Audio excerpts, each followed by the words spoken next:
To fix a pressure washer soap injector that's not working, several issues need to be addressed. The problems can stem from faulty soap injector parts, using the wrong sprayer nozzle, or blockages. To resolve these issues, start by replacing any damaged parts, such as O-rings or the injector itself, which can hinder the injector's function. Inspect the components for signs of damage and replace them with new ones if necessary. If replacing the parts doesn't work, check the nozzle type, as a low-pressure nozzle is required for the soap injector to function properly. Refer to the manual to determine the correct nozzle size and replace it if necessary.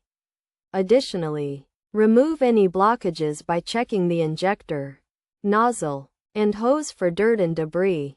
Clean the parts using the appropriate detergent, as specified in the manual, to remove clogs. Consider installing a chemical filter on the tube to prevent future blockages.